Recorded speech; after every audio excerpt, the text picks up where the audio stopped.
What's up everybody? Welcome to the Stocks channel. My name is Corey and today in the stock market we did see a volatile day and we did see buyers of the dip stepping in and closing at brand new all-time highs on SPY. First up, let's take a look at the S&P 500 SPY ETF.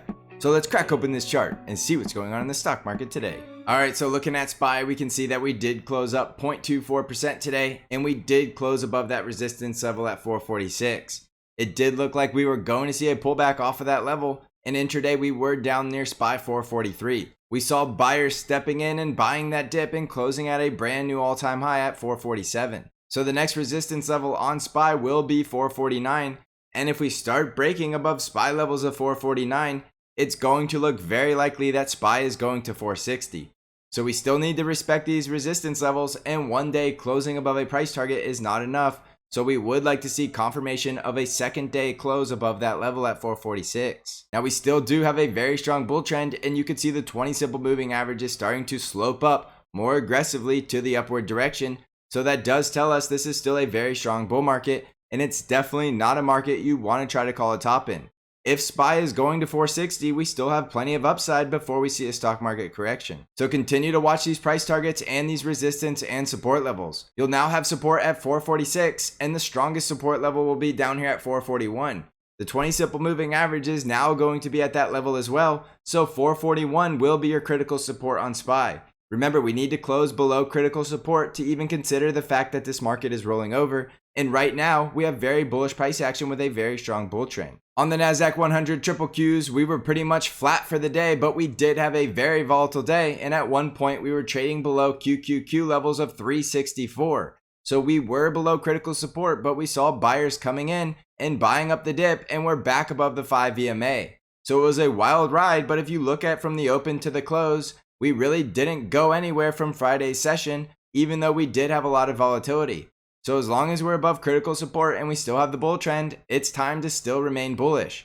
We still have critical resistance above at 370, and if we can break out above 370, your next price target is 376. You still do have that critical support level at 367 and the 20 simple moving average, which is basically going to be 367 as well. So watch that level right around 366 to 367 for critical support, and below that, it will look like the triple Qs are rolling over. You could see the triple Qs did not form a brand new all-time high like SPY did, so we still don't see the same amount of strength in the tech sector that we were seeing in the past. However, we still have the bull trend with bullish price action, so stay the course, and the path of least resistance is still higher at this time. On the Dow Jones, we did close the gap below at 353, and that was support, and we did see buyers coming in and buying it up, and we're back above resistance at 355, closing just above 356.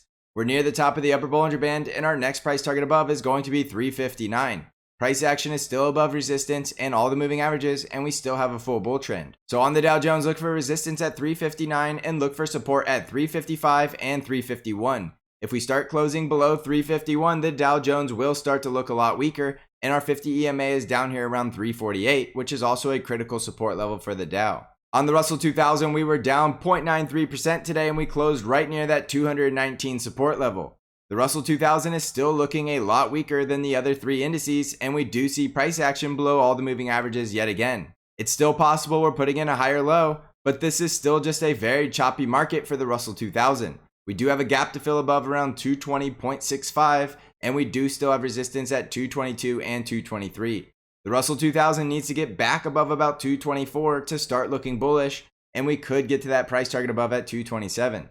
If we break below 219, look for support around the trend line at 216.5 and the $215 support level. On the Arkk ETF, we were down 2.6% today, and we did close below the lower Bollinger Band. We did bounce off of that support level at 115.5 intraday, so continue to watch that support level. To the upside, we have a gap to fill around 120, which is also going to be our resistance level, and the 50 EMA is just above around 121. So the Arkk ETF is looking a lot less bullish below the 50 EMA, so look to see if Arkk can break back above 121. To the downside, if we break below critical support at 115.5, watch your next support level just below at 112.7. On the VIX, we went higher today, going up 4.2%, but we did see the VIX spike getting crushed intraday. So we did close higher on SPY on a day the VIX did go higher, but it was definitely a very interesting day because you don't typically see volatility spikes like that get crushed intraday. We have a gap to fill below around 15.7, So it's very likely the VIX is still going to get crushed until we get back into the 15s. The higher we go in SPY, the more likely we'll see the VIX heading lower, but the lower the VIX goes, the more likely we're going to eventually see a volatile spike, and we could see a massive wave of selling, which will likely trigger at one of our price targets. So continue to watch those resistance levels on SPY as the VIX heads lower. Look for the VIX to close this gap, and then if we continue to go lower, that will look more and more likely like SPY is heading to 460. If we see the VIX spiking above 18.2 and 20, that will look a lot more like a stock market pullback or possibly even a correction. If we do get a stock market correction, you will see the VIX getting above 23, so watch those levels closely. On Bitcoin, we're currently down just over 2%, and we still have the very strong bull trend. We have support levels at 45,000 and 43,000, so watch those support levels closely.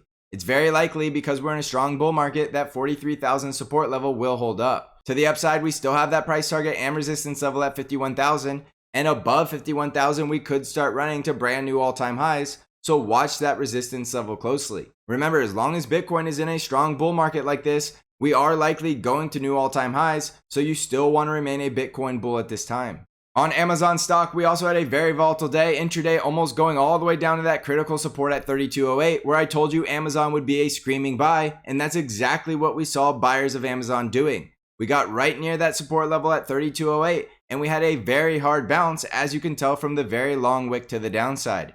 Amazon actually closed in the green today, going up 0.15% and closing back above that critical support at 3280. So we had a wild ride, and we did test that critical support intraday, and it was very good to see buyers stepping in at that level.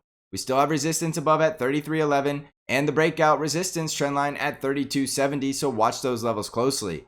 We need to see Amazon getting back above 3430, which is our 50 EMA, to start going back into a bull market and closing this gap above at 3580. So watch the gap fill, because it's very likely that gap will get filled. It's just a matter of time. And if you're patient and you're willing to accumulate at these lower levels, knowing Amazon is likely closing the gap at 3580, this could be a great long-term trade. On Tesla stock, we had a volatile sell-off going down 4.32% and closing right on top of critical support at the 20 simple moving average at 686. It's very likely, because Tesla is still in a full bull trend and sitting on critical support, that it will have a very strong bounce off of this level. If we don't see a strong bounce off critical support, that is definitely going to be a warning sign. So if we don't bounce, look for support off the 50 EMA at 672. And if we break below 672, Tesla will very likely lose the bull trend, and we could be heading much lower, all the way back down to our support levels at 658 or 626. So look for that critical support breakdown if it does happen. Otherwise, we're likely going to bounce off the critical support in this bull trend and go to close the gaps above at 714 and 732.